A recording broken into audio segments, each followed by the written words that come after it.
स्वागत है आपका बी न्यूज़ नेशन में। मैं हूं आबिद शेख। आइए सबसे पहले नजर डालते हैं आज की सुर्खियों पर।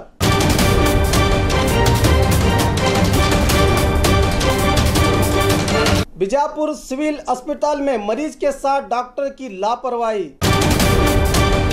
सिटीजन फोरम और शैमफोर्ड स्कूल की जानिब से विश्व परिसर दिवस मनाया गया।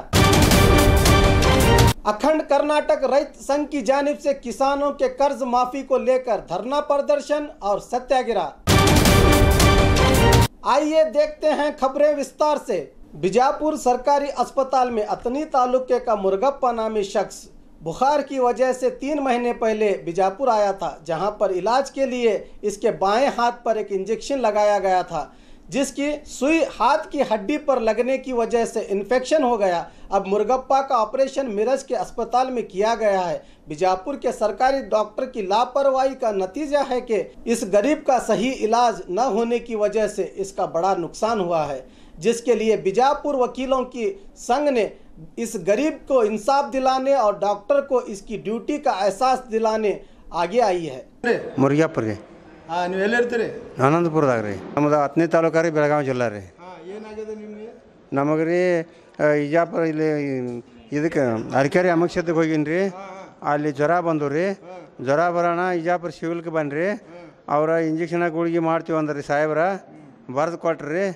ಮತ್ತು ಅಲ್ಲಿ ಮಾಡೋ ಮೇಡಮ್ ಆಗ್ರಿ ಸೊಂಟಕ್ಕೆ ಮಾಡೋಣ, ತಡ ಆಗ್ತದೆ ಕೊಂಡ್ರಲ್ಲಿ ಹೇಳಿಕ್ಸಿಂದ್ರಿ ಕೈಗೆ ಮಾಡಿರಿ ಬೆದರಿಸಿ ನನಗೆ. ಹೊರಗೆ ಬರೋಟಿಗೆನ ಬಾವು ಬತ್ತರಿ. ಸಾಹೇಬ್ರ ಕೈ ಬಾವು ಬಂದತಿ, ನೂಸ್ಲಾಯ್ತು, ಹೆಂಗೆ ಮಾಡೋಣ, ಮಲಾಮ್ ಹಚ್ಚಂದ್ರಿ ರೀ. ಮತ್ತು 15 ದಿವ್ಸ ಮಲಾಮ್ ಹಚ್ಚೀನಿ ರೀ, ಒಟ್ಟ ಕಡಿಮೆ ಆಗಲಿಲ್ಲ ರೀ. ಮತ್ತು ಅಲ್ಲಿಂದ ಮತ್ತೆ ಒಂದು ಕಿಸಿಂದ ಮತ್ತೆ ಕೇಳಿರಿ, ಸಾಹೇಬ್ರ ಒಟ್ಟ ಕಡಿಮೆ ಆಗಿಲ್ಲ, ಹೆಂಗೆ ಮಾಡಿರಿ ಕೇಳಿರಿ. ಅಣ್ಣ ಮಲಾಮ್ ಹಚ್ಚ ಅಂದ್ರಿ. ಹಿಂಗೆ 2-3 ತಿಂಗಳ ದಿನ ಮಲಾಮ ಹಚ್ಚೀನಿ ರೀ ಸಾಹೇಬ್ರ. ಕೈ ನೋಡೋಕೆ ಮ್ಯಾಗ ಚಲೋ ಕಾಣ್ತಿತ್ತು. ಹಿಂಗೆ ಪಿಸಿ ಹಿಡ್ಕೊಂಡು ಕೇಂದ್ರಿ ನಡೆದೀನಿ ರೀ. ಚಟ್ನ ಊರಿಗೆ ಹೋಗ್ಬೇಕತ್ತಾರೆ, ಚಟ್ನ ಕೈ ಮುರಿದು ಬಿಡ್ತೀರಿ ಸಾಹೇಬ್ರ. ಯಾವ್ದಕ್ಕಂತ ತೋರಿಸ್ರಿ? ಎಲ್ಲಿ ತೋರಿಸ್ರಿ? ಇಲ್ಲೇ ಇಲ್ಲ, ಇಜಾಪುರ ಸಿವಿಲ್ದಾಗ ರೀ. ಯಾರು ನೋಡಿ ಡಾಕ್ಟರ್ ಯಾರು? ಡಾಕ್ಟ್ರ್ ಅವ್ರದ್ದು ಹೆಸರು ನಮಗೆ ಗೊತ್ತಿಲ್ಲ ರೀ ಸಾಹೇಬ್ರ. ಇವರು ಅನಂತಪುರ ಅಥಣಿ ತಾಲೂಕಿಂದ ಬಂದು ಇಲ್ಲೇ ಸಿವಿಲ್ ಹಾಸ್ಪಿಟಲ್ ಹೋಗಿ ಕೈ ತೋರಿಸಿದ್ದು. ಹಾಂ ರೀ ಸಾಹೇಬ್ರೆ. ಫಸ್ಟ್ ಏನಾಗಿದ್ದು? ಮೊದಲ ಪೈಲ ಜ್ವರ ಬಂದಿದ್ದು. ಹಾಂ ರೀ. ಇವು ಜ್ವರ ಬರೋದು ತೋರ್ಸನ, ಇವ್ ಅಲ್ಲಿ ತಳಗ ಇಂಜೆಕ್ಷನ್ ಮಾಡಿಲ್ಲ, ಅವ್ರ ಕೈಗೆ ಇಂಜೆಕ್ಷನ್ ತಳಗ ಮಾಡೇನ್ರಿ ನಾ. ತಳಗ ತಡ ಆಗ್ತದೆ ಮನ್ಕೊಳಕ್ಕೆ ಕೊಂಡ್ರಿ ಇಲ್ಲ ತಿಳಿಸಿ ಬೆದರಿಸಿ ನನಗೆ ಕೈಗೆ ಮಾಡಿಲ್ರಿ ಮೇಡಮ್. ಇಂಜೆಕ್ಷನ್ ಮಾಡೋಣ. ಹಾಂ, ಹೊರಗೆ ಬರೋಟಿಗೆ ಬಾವು ಬಂದು ನೂಸಲಾಯ್ತು ರೀ. ಅದು ಇನ್ಫೆಕ್ಷನ್ ಆಗಿ ಚುಚ್ಚಿ ಎಲ್ವಿಗೆ ಚುಚ್ಚು ಡೈರೆಕ್ಟ್ ಕೈ ಮುರಿದದ್ದು. ಮತ್ತು ಅವ್ರು ಹೊಳ್ಳೆ ಹೋಗ್ಯದಂದ್ರೆ ಮತ್ತೆ ಹೊಳ್ಳಿ ಬಂದು ಕೇಳ್ರಿ, ನಾವು ಇದು ಮಾಡಿಲ್ಲ, ಟ್ರೀಟ್ಮೆಂಟ್ ಮಾಡಿಲ್ಲ, ನೀವು ಎಲ್ಲರೂ ಹೊರಗೆ ಹೋಗಿರ್ಬೋದು, ನಾವೇನು ರೆಸ್ಪಾನ್ಸಿಬಲ್ ಅಂತ ಹೇಳ್ತಾರೆ. ಒಬ್ಬರು ಸಿವಿಲ್ ಸರ್ಜನ್, ಒಬ್ಬ ಸಿವಿಲ್ ಹಾಸ್ಪಿಟಲ್, ಜಿಲ್ಲಾ ಆಸ್ಪತ್ರೆ ರೆಸ್ಪಾನ್ಸಿಬಲ್. ಬಡ ಮಂದಿಗೆ ಹಿಂಗೆ ಮಾಡಿ ಅನ್ಯಾಯ ಆಯ್ತಂದ್ರೆ ಇದು ಮನವಿ ನಾವು ಸರ್ಕಾರಕ್ಕೆ ಅದ, ಮತ್ತು ಜಿಲ್ಲಾ ಸಿವಿಲ್ ಸರ್ಜನ್ ಅವ್ರಿಗೆ ನಮ್ಮ ಮನವಿ ಅದ. ಇವ್ರಿಗೆ ತಕ್ಷಣ ಇವ್ರದ್ದು ಪರಿಹಾರ ಕೊಟ್ಟು ಇವ್ರಿಗೆ ಎಲ್ಲ ಇದು ಏನಾಗ್ಯದ ಕಾಂಪೆನ್ಸೇಷನ್ ಕೊಡಬೇಕು. ನಮ್ಮ ಸಾಮಾನ್ಯವಾಗಿ ಮನುಷ್ಯರು ಹಣ ಇಲ್ಲಾರ್ದವರು ಮತ್ತು ಬಡ ರೋಗಿಗಳು ಜಿಲ್ಲಾ ಸಿವಿಲ್ ಹಾಸ್ಪಿಟಲ್ ವಿಜಾಪುರಕ್ಕೆ ಹೋಗ್ತಾರೆ. ಅಂಥದ್ರಾಗ ಅವ್ರಿಗೆ ಸರಿಯಾಗಿ ಟ್ರೀಟ್ಮೆಂಟ್ ಕೊಡಬೇಕು. ಅವರಲ್ಲಿ ಏನಾಗ್ಯದ ನೋಡ್ಕೊಂಡು ಲಕ್ಷ್ಯ ಪಟ್ಟು ಅವ್ರನ್ನ ಟ್ರೀಟ್ಮೆಂಟ್ ಮಾಡಬೇಕು.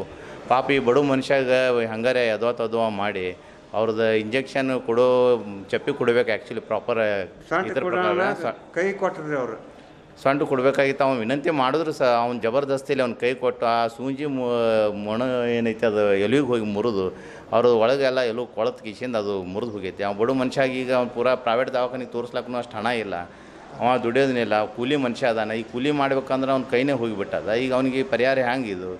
ಸರ್ಕಾರದ ದವಾಖಾನೆಯವ್ರು ಅಂದ್ರೆ ದೇವ್ರದ ಕೆಲಸ ಅಂತ ತಿಳಿದು ನಾವು ಎಲ್ಲರೂ ಪಾಪ ಅವ್ರು ನಂಬಿ ಬರ್ತಾರೆ ಬಡ್ರು.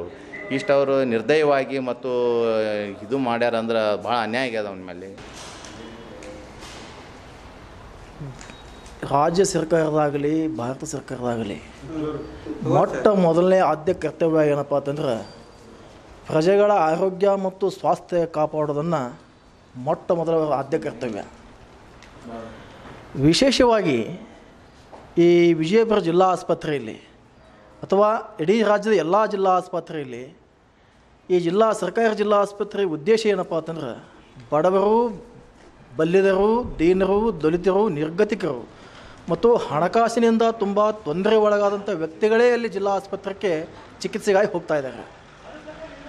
ಇವತ್ತಿನ ದಿವಸ ರಾಜ್ಯದ ನಾನಾ ಭಾಗಗಳಲ್ಲಿ ಜಿಲ್ಲಾ ಆಸ್ಪತ್ರೆಗಳಲ್ಲಿ ಏನು ಒಂದು ಸ್ಥಿತಿ ನಿರ್ಮಾಣ ಆಗಿದೆಯಪ್ಪ ಅಂತಂದ್ರೆ, ಅಲ್ಲಿ ಹೋದಂಥ ಒಂದು ಪೇಷಂಟಿಗೆ ಯಾವುದೇ ಒಂದು ಸೂಕ್ತವಾದ ಚಿಕಿತ್ಸೆನ ದೊರೀತಾ ಇಲ್ಲ, ಸರಿಯಾದ ಮಾರ್ಗದರ್ಶನ ಅಲ್ಲಿ ಸಲಹೆಯನ್ನು ಸಿಗ್ತಾ ಇಲ್ಲ.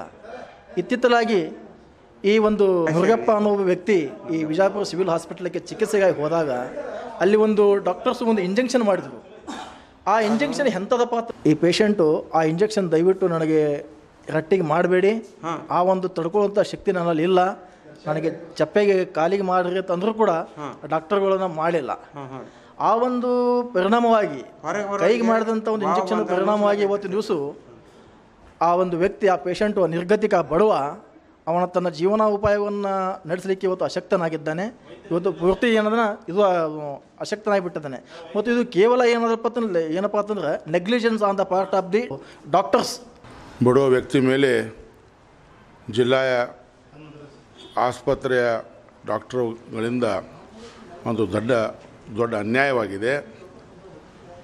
ಯಾವ ಮನುಷ್ಯ ನಿಮ್ಮಲ್ಲಿ ಟ್ರೀಟ್ಮೆಂಟ್ಗೆ ಬರ್ತಾನೆ, ನೀವು ಅವ್ರಿಗೆ ಒಳ್ಳೆ ಟ್ರೀಟ್ಮೆಂಟ್ ಕೊಡಬೇಕು. ಅದು ಬಿಟ್ಟು ಉಲ್ಟಾ ಅವನ ಮೇಲೆ ಒಂದು ಬೇಕಾದಂಥ ಬೇಡದಂಥ ಒಂದು ಇಂಜೆಕ್ಷನ್ ಸೊಂಟಕ್ಕೆ ಮಾಡ್ರಿ ಅಂತಂದರೆ ಕೈಗೆ ಮಾಡಿ ಅದರಿಂದ ಕೈಗೆ ಇದು ಮಾಡಿ ಕೈಯೆಲ್ಲ ಹಾನಿಯಾಗಿದೆ ಮತ್ತು ಸಾಕಷ್ಟು ಜೀವನದಲ್ಲಿ ತೊಂದರೆ ಬಂದಿದೆ. ಅದಕ್ಕೆ ಇನ್ನಾದರೂ ಕೂಡ ನಾನು ಈ ಬಿ ನ್ಯೂಸ್ ಮುಖಾಂತರ ಡಾಕ್ಟ್ರುಗಳಿಗೆ ಮನವಿ ಮಾಡೋದೇನಂತಂದ್ರೆ, ತಾವೆಲ್ಲರೂ ಆ ವ್ಯಕ್ತಿಗೆ ಕರೆದು ಅವನು ಸಿಸ್ಟಮೆಟಿಕ್ ಟ್ರೀಟ್ಮೆಂಟ್ ಕೊಡಬೇಕಂತೇಳಿ ನಾನು ಬಯಸ್ತಾ ಇದ್ದೇನೆ. ಮತ್ತು ಪರಿಹಾರ ವಗैरे ಅವನು ಕೊಡಬೇಕು ಅಂಥೇಳಿ ನಂದು ಹೇಳು. बीजापुर के सिटीजन फोरम और शैमफोर्ड स्कूल के सहयोग से स्कूल कैंपस में पौधे लगाकर विश्व परिसर दिवस मनाया गया, जिसमें जिम्मेदारों ने बात करते हुए बच्चों में एनवायरनमेंट को लेकर जागरूकता पैदा करने और हर व्यक्ति को परिसर के साथ जुड़े रहने की बात की। नमस्ते, अस्सलाम वालेकुम। आज एनवायरनमेंट डे के अवसर पर शैमफोर्ड स्कूल और सिटीज़न फोरम ने एक प्रोग्राम अरेंज किया है। मकसद प्लांटेशन भी है और उसके लिए एनवायरनमेंट डे का जो 2017 का थीम है, कनेक्ट टू द नेचर, उस तरीके पे हम लोग अभी जितने भी मेंबर हमारे जो मेंबर्स हैं, ये दोस्त हैं, उन लोगों को हम लोगों ने ये रिक्वेस्ट किया है कि अपने अपने आइडियाज़ शेयर करो, कनेक्ट टू नेचर कैसे हो सकते हैं, क्योंकि आज की ये ज़रूरत है। और हमारे बाबा जागीरदार जैसे हम लोगों ने उनको बताया कि ये इस प्रोग्राम में करना चाहते हैं, तो उन्होंने कहा कि ये प्रोग्राम हमारे स्कूल में किया जाए ताकि अवेयरनेस बढ़ा जाए। हम लोगों को कितने भी बोलो कि आप एनवायरनमेंट को सेफ करो, सेफ्टी करो, वो चीज़ें हम लोग नहीं करें, लेकिन ये सीडिंग बच्चों को अभी से अगर करने का चालू करेंगे तो they can develop a good environment for the future. आज एनवायरनमेंट डे था। हमारे Republic English medium school, Urdu medium school है, और यहाँ पर नया शैमफोर्ड इंग्लिश मीडियम स्कूल शुरू हुआ है। तो मैं सबसे पहले एनवायरनमेंट डे के लिए जो लोग सब जुड़े हुए हैं यहाँ, उनका तहे दिल से शुक्रिया अदा करता हूँ।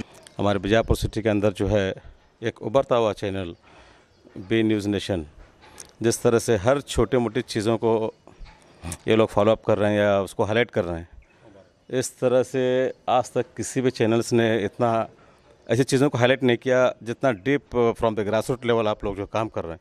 तो इसके लिए मैं बी न्यूज़ नेशन के सारे फ्रॉम बॉटम टॉप जितने भी जो मैनेजमेंट हैं उन सबको और स्टाफ को सबको जो है आप सब लोगों का जो है मैं शुक्रिया अदा करता हूँ। और आज एनवायरनमेंट डे के जो है इस मौके पर जो है, और हमने हमारे वार्ड में जितने भी जहाँ कहीं भी हम लोगों ने रोड्स वगैरह बनवाए हैं या सीसी रोड बनवाए हैं, तो जहाँ कहीं भी दरख्त वगैरह जो है दरमियान में आ रहे थे तो हमने उसको कभी काटने की कोशिश नहीं की। उसका एक जीता जागता मिसाल है और एक जीता जागता एग्जाम्पल जो है हमारे हैदर मस्जिद के सामने है। तो हम ये चाहते हैं कि इंशाल्लाह जो है फ्यूचर में भी हम ये इस तरह के प्रोग्राम करने से, ये सिटीजन फॉर्म और ये शैमफोर्ड स्कूल और रिपब्लिक स्कूल की जानिब से हम लोग जो कर रहे हैं, तो हम सब ये छोटी छोटी एक्टिविटीज़ ऐसे करने से जो है फ्यूचर में इंशाल्लाह जो है हम नहीं तो क्या हमारे आने वाली नस्ल जो है कम से कम इन चीज़ों को जो है फॉलोअप करेंगे। कि हमने आज जो 5 पेड़ लगाए हैं, लेकिन मैं सबसे बी न्यूज़ नेशन के माध्यम से मैं एक अपील करना चाहता हूँ सभी से कि अपन सिर्फ वर्ल्ड एनवायरनमेंट डे के दिन ही पेड़ ना लगाए। मैं चाहता हूँ कि अगर किसी का बर्थडे है, एनिवर्सरी है, तो उस दिन अपन खुद अपने नाम से एक पेड़ लगाकर इस पर्यावरण को बचाने के लिए, एनवायरनमेंट को बचाने के लिए एक पेड़ लगाना ज़रूरी है। तो बी न्यूज़ नेशन से एक निवेदन करता हूँ कि आप ये अभियान चालू करें कि इसमें किसी का भी बर्थडे हो, एनिवर्सरी हो, तो वो अपना एक पेड़ खुद लगाए। विजय जैसे बात की कि जैसे एनिवर्सरी और बर्थडे के लिए पेड़ लगाना चाहिए, मैं ये चाहता हूँ कि अभी देश में जो अभियान चल रहा है बेटी बचाओ बेटी पढ़ाओ, जब भी किसी को बेटी हुई उसने पेड़ लगाना चाहिए। ಈಗ ಪರಿಸರ ರಕ್ಷಣೆಯಲ್ಲಿ ಪ್ರತಿಯೊಬ್ಬರೂ ನಾವು ಬಹಳ ಕಾಳಜಿಯನ್ನು ಮುತುವರ್ಜಿಯನ್ನು ವಹಿಸಬೇಕಾಗಿದೆ. ಈ ಒಂದು ದಿಶೆಯಲ್ಲಿ ನಮ್ಮ ಹ್ಯೂಮನ್ ರೈಟ್ಸ್ ಎಲ್ಲ ಪದಾಧಿಕಾರಿಗಳು, ಚೇರ್ಮನ್ರವರು ಈ ಒಂದು ಶುಭ ಸಂದರ್ಭದಲ್ಲಿ ಶೆಂಫೋರ್ಡ್ ಸ್ಕೂಲಿನ ಈ ಒಂದು ನೂತನವಾದ ಕಟ್ಟಡದ ಈ ಶುಭ ಸಂದರ್ಭದಲ್ಲಿ ಪರಿಸರ ರಕ್ಷಣೆಗಾಗಿ ಸಸಿಗಳನ್ನು ನೆಟ್ಟು ಈ ಜನತೆ ಮೇಲೆ, ಸಾರ್ವಜನಿಕರ ಮೇಲೆ ಅವರು ಬೆಳಕನ್ನು ಚೆಲ್ತಾ ಇದ್ದಾರೆ. Royal education society Samford school में जो बड़ी कमान के पीछे यहाँ पर है, वहाँ पर जो है आज वर्ल्ड इन्वायरमेंट डे के तौर पर जो है सिटीजन फोरम की ओर से एक बहुत ही अजीमुशान जलसा मनाया गया, जिसमें पेड़ लगाए गए, जिसमें जो है यहाँ के कारपोरेटर्स और ह्यूमन राइट्स के अधिकारी और तमाम लोगों ने इसमें बढ़ चढ़कर हिस्सा लिया और इससे ताल्लुक़ रखने ह्यूमन और इससे जो है इन्वायरमेंट से कैसे बचाया जाए इस पर भी उन्होंने बहुत अच्छे बयान दिए।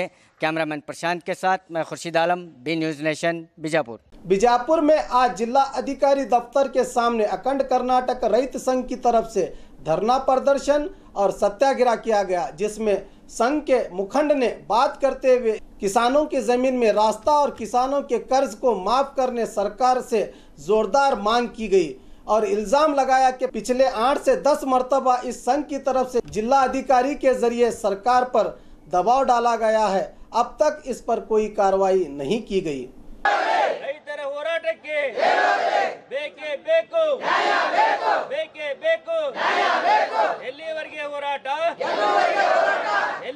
ಇಡೀ ರಾಜ್ಯದ ರೈತರು ತಮ್ಮ ತಮ್ಮ ಜಮೀನುಗಳಿಗೆ ಹೋಗುವ ಸಲುವಾಗಿ ದಾರಿ ಸಮಸ್ಯೆ ದಿನದಿಂದ ದಿನಕ್ಕೆ ತೀವ್ರವಾಗ್ತಾ ಇದೆ. ಸುಮಾರು 8-10 ಬಾರಿ ನಾವು ಚಳವಳಿಯ ಮೂಲಕ ಮಾನ್ಯ ಜಿಲ್ಲಾಡಳಿತದ ಮುಖಾಂತರ ಸರ್ಕಾರಕ್ಕೆ ಮನವಿ ಸಲ್ಲಿಸಿದ್ದೇವೆ. ಆದರೂ ಕೂಡ ಮಾನ್ಯ ಮುಖ್ಯಮಂತ್ರಿಗಳು ರೈತರ ಒಂದು ಜಮೀನುಗಳಿಗೆ ಹೋಗುವಂಥ ದಾರಿಯ ಸಲುವಾಗಿ ಸ್ಪಷ್ಟವಾದಂಥ ಒಂದು ನಿರ್ಣಯ ತೆಗೆದುಕೊಳ್ಳಿಕ್ಕೆ ಅವರು ತಯಾರಾಗಿಲ್ಲ. ಸುಮಾರು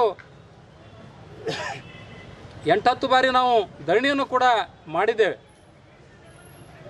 ಇವತ್ತು ನಾವು ಒಂದು ನಿರ್ಣಯಕ್ಕೆ ಬಂದಿದ್ದೇವೆ. ಈ ನಡೀತಕ್ಕಂಥ ಅಧಿವೇಶನದಲ್ಲಿ ಸ್ಪಷ್ಟವಾಗಿ ನಿರ್ಣಯ ತಗೊಂಡು ರೈತರ ಒಂದು ಜಮೀನುಗಳು ಹೋಗುವ ದಾರಿ ಸಮಸ್ಯೆ ಸಲುವಾಗಿ ಇವತ್ತು ಅಧಿವೇಶನದಲ್ಲಿ ನಿರ್ಣಯ ತಗೊಂಡು ಒಂದು ಆದೇಶವನ್ನು ಹೊರಡಿಸ್ಬೇಕಂತ ತಿಳ್ಕೊಂಡು ಮುಖ್ಯಮಂತ್ರಿಗಳು ನಾವು ಒತ್ತಾಯ ಮಾಡ್ತಾ ಇದ್ದೇವೆ. ಮೊದಲಿಂದ ಬ್ರಿಟಿಷರ ಕಾಲದಿಂದಲೂ ಕೂಡ ನಕಾಶೆಯಲ್ಲಿ ದಾರಿ ಇಲ್ಲ. ಬ್ರಿಟಿಷರು ಕೂಡ ಅವರು ಹಾಗೆ ಬಿಟ್ಟು ಹೋಗಿದ್ದಾರೆ. ಈ ಭಾರತ ದೇಶದಲ್ಲಿ ರೈತರು ಹೊಡೆದಾಡಿ ಸಾಯಿಲಿ ಇವರು ತಿಳ್ಕೊಂಡು ಅವರು ಬಿಟ್ಟಿದ್ದಾರೆ. ಅದೇ ಪದ್ಧತಿಯನ್ನು ನಮ್ಮ ದೇಶದ ರಾಜಕಾರಣಿಗಳು ಮುಂದುವರಿಸ್ತಾ ಇದ್ದಾರೆ. ರೈತರ ಮಧ್ಯದಲ್ಲಿ ಇವತ್ತು ಜಗಳ ಪ್ರಾರಂಭವಾಗಿವೆ. ಹಲವು ಕಡೆ ಕೊಲೆಗಳಾದಂಥ ಉದಾಹರಣೆಗಳು ಕೂಡ ಇವತ್ತಿನ ದಿವಸ ಸಿಗ್ತಾ ಇದ್ದಾವೆ. ಕಾನೂನು ಪ್ರಕಾರ ನಕ್ಷೆಯಲ್ಲಿ ದಾರಿ ಇದ್ದರೆ ನಿಮ್ಗೆ ಆಯ್ದು ಹೋಗ್ಲಿಕ್ಕೆ ಅವಕಾಶ ಕೊಡ್ತೇವೆ, ಇಲ್ಲದೇ ಇದ್ದರೆ ನೀವು ನ್ಯಾಯಾಲಯಕ್ಕೆ ಮರುವಾಗಿ ದಾರಿ ಪಡೆದುಕೊಂಡು ಬನ್ನಿ ಅಂತಕ್ಕಂಥ ಮತ್ತೊಬ್ಬ ರೈತ ಹೇಳ್ತಾನೆ. ಇವತ್ತಿನ ದಿವಸ ರೈತರ ಮಧ್ಯದಲ್ಲಿ ಇವತ್ತೇನಾಗಿದೆ ಅಂದ್ರೆ ಜಾತಿ ರಾಜಕಾರಣ ನಡೀತಾ ಇದೆ. ಇದೆಲ್ಲ ಹುಟ್ಟಾಕುವಂಥ ಈ ದೇಶದ ರಾಜಕಾರಣಿಗಳೇ, ಕಾಂಗ್ರೆಸ್ಸು, BJPಯೋ, JDS ತಿಳ್ಕೊಂಡು ಹೇಳಿ ಇವತ್ತು ಒಂದು ಕುಟುಂಬ ಸಹಿತ ಹೊಡೆಯುವಂಥ ಕೆಲಸವನ್ನು ಕೃತ್ಯಕ್ಕೆ ಇವತ್ತು ರಾಜಕಾರಣಿಗಳು ಕೈ ಹಾಕಿದ್ದಾರೆ. ಇಡೀ ಒಂದು ರೈತ ಕುಲವನ್ನೇ ನಾಶ ಮಾಡುವ ಸಲುವಾಗಿ ಇವತ್ತು ರಾಜಕಾರಣಿಗಳು ಹೊಂಚಾಗ್ತಾ ಇದ್ದಾರೆ. ಕೂಡಲೇ ಇವತ್ತಿನ ದಿವಸ ನಾವು ಒಂದು ಧರಣಿ ಸತ್ಯಾಗ್ರಹ, ಅಹೋರಾತ್ರಿ ಧರಣಿ ಸತ್ಯಾಗ್ರಹವನ್ನು ನಾವು ಹಮ್ಮಿಕೊಳ್ಳಿಕ್ಕೆ ತೀರ್ಮಾನ ತಗೊಂಡಿದ್ದೇವೆ. ಈಗ ಮಾನ್ಯ ಜಿಲ್ಲಾಧಿಕಾರಿಗಳಿಗೆ ಮನವಿ ಕೊಡುವ ಮೂಲಕ ನಾವು ಅಹೋರಾತ್ರಿ ಧರಣಿಯನ್ನು ಪ್ರಾರಂಭ ಮಾಡ್ತೇವೆ. 2 ದಿವಸಕ್ಕೊಮ್ಮೆ ನಾವು ವಿವಿಧ ಹಂತದ ಚಳವಳಿಯನ್ನು ಮಾಡ್ತೇವೆ. ಇದಕ್ಕೂ ಕೂಡ ಸರ್ಕಾರ ಬಗ್ಗದೆ ಇದ್ದರೆ ಬಹಳ ಗಂಭೀರವಾದಂತಹ ಹೋರಾಟವನ್ನು ನಾವು ಕೈ ಎತ್ತಬೇಕಾಗ್ತದೆ. धूप की वजह से तपती हुई जमीन को ठंडा करने के लिए बारिश ने बीजापुर में शुरुआत कर दी है, जिससे लोगों के चेहरों पर खुशी नजर आई। लोग बड़े दिनों के बाद धूप और गर्मी से राहत महसूस कर रहे हैं। ಬನ್ನಿ ಪ್ರಿಯ ವೀಕ್ಷಕರೇ, ಇಷ್ಟು ದಿನ ಮಳೆಯಿಂದಾಗಿ ಪರಿತಪಿಸ್ತಾ ಇದ್ದಂಥ ರೈತರು ಇದೀಗ ತಾನೇ ಜೂನ್ ತಿಂಗಳಿನ ಮೊದಲನೆಯ ಒಂದು ವರ್ಷಧಾರೆಯಲ್ಲಿ ಸಂಭ್ರಮಿಸ್ತಾ ಇದ್ದಾರೆ. ಇದೀಗ ತಾನೇ ನೋಡೋಣ, ಇಲ್ಲಿ ಪಬ್ಲಿಕ್ಕನ್ನು ಕೇಳೋಣ. ಇದೀಗ ತಾನೇ ಈ ಮಳೆಯಿಂದಾಗಿ ಜನರಿಗೆ ಏನು ಅನ್ನಿಸ್ತಾ ಇದೆ ಅಂತ. ಸರ್, ಈಗ ಮಳೆ ಆಗ್ತಾ ಇದೆ ಅಲ್ಲ, ಇದು ಜೂನ್ ತಿಂಗಳಿನ ಮೊದಲ ಮಳೆ, ಅದರಿಂದ ನಿಮ್ಗೆ ಏನು ಅನ್ನಿಸ್ತಾ ಇದೆ? ಏಕದಮ್ ಸಂತೋಷ ಅನ್ನಿಸ್ತಾ. ಬನ್ನಿ ವೀಕ್ಷಕರೇ, ಇದೀಗ ತಾನೇ ಯುವಕರು ಕೂಡ ಕಾಲೇಜ್ ಮುಗಿಸ್ಕೊಂಡು ಈಗ ಮನೆಗೆ ತೆರಳ್ತಾ ಇದ್ದಾರೆ. ಅವ್ರನ್ನ ಕೇಳೋಣ, ಅವ್ರಿಗೆ ಏನು ಅನ್ನಿಸ್ತಾ ಇದೆ ಅಂತ. ಹೇಳಿ ಸರ್, ನಿಮ್ಗೆ ಏನು ಅನ್ನಿಸ್ತಾ ಇದೆ ಈ ಮಳೆ ಬಗ್ಗೆ? ಈ ಮಳೆಯನ್ನು ನೋಡಿ, ಇಲ್ಲಿ ಬಿಸಿಲು ಭಾಳ ಇತ್ತು ಬಿಜಾಪುರ ಡಿಸ್ಟಿಕ್ದಲ್ಲಿ, ಅದನ್ನು ಈಗ ಸಂಪೂರ್ಣವಾಗಿ ಇದು ತಣ್ಣಗೆ ಹವಾಮಾನ ಬರ್ಬೋದು, ಮತ್ತು ಕುಡಿಲಿಕ್ಕೆ ನೀರು ಅದು ಇದ್ದಿದ್ದಿಲ್ಲ, ಅದೆಲ್ಲ ಅನುಕೂಲ ಆಗ್ಬೋದು ಇನ್ನು. ಮತ್ತು ಇದು ವೀಕ್ಷಕರೇ ನಮ್ಮ ಜನರುಗಳ ಅಭಿಪ್ರಾಯ. ಒಟ್ಟಿನಲ್ಲಿ ಈಗ ಮಳೆ ಬಂದಿರೋದು ಎಷ್ಟೇ ಕಷ್ಟ ಆದರೂ ಕೂಡ ಜನರಿಗೆ ಒಟ್ಟಿನಲ್ಲಿ ಸಂತೋಷ ಉಂಟಾಗಿದೆ. ಎಷ್ಟೇ ಕಷ್ಟ ಆದರೂ ಪರವಾಗಿಲ್ಲ, ಈಗ ನಮ್ಮ ರೈತರಿಗೆ ಖುಷಿಯಾಗಿದ್ದಾರೆ, ಒಟ್ಟಿನಲ್ಲಿ ಹ್ಯಾಪಿಯಾಗಿದ್ದಾರೆ. ಬಹಳ ದಿವಸಗಳ ನಂತರ ಬಿಸಿಲನ್ನು ನಾವು ಈಗ ಕಂಟ್ರೋಲ್ ಆಗಬಹುದು. ಈಗ ತಂಪಾದ ವಾತಾವರಣ ಇದೀಗ ಆಗಿದ್ದು ಈಗ ಎಲ್ಲರಲ್ಲೂ ಕೂಡ ಸಂತೋಷ ಮನೆ ಮಾಡಿದೆ. ಮಳೆ ಅಷ್ಟೇನು ಸುಖಕರವಾದಂಥ ಮಳೆ ಅಲ್ಲ, ಅಲ್ಪ ಪ್ರಮಾಣದ ಮಳೆ, ಆದರೂ ರೈತರಿಗೆ ಸಾರ್ವಜನಿಕರಿಗೆ ಒಂಥರ ಸಂತೋಷ ಆಗಿದೆ. ಇದು ಮಿಶ್ರ ಪ್ರಕ್ರಿಯೆ ದೊರೀತಾ ಇದ್ದು ಈಗ ಜನರಿಗೆ ಎಲ್ಲವನ್ನು ಹೇಳ್ತಾ ಇದ್ದಾರೆ ಅಲ್ಪ ಪ್ರಮಾಣದ ಮಳೆ ಎಂದು. ಇದೀಗ ತಾನೇ ಸಣ್ಣಗೆ ಆಗ್ತಾ ಇದೆ, ಮಿಶ್ರ ಪ್ರಕ್ರಿಯೆ ನಮಗೆ ದೊರೀತಾ ಇದೆ. और खबरों के लिए देखते रहिए बी न्यूज़ नेशन।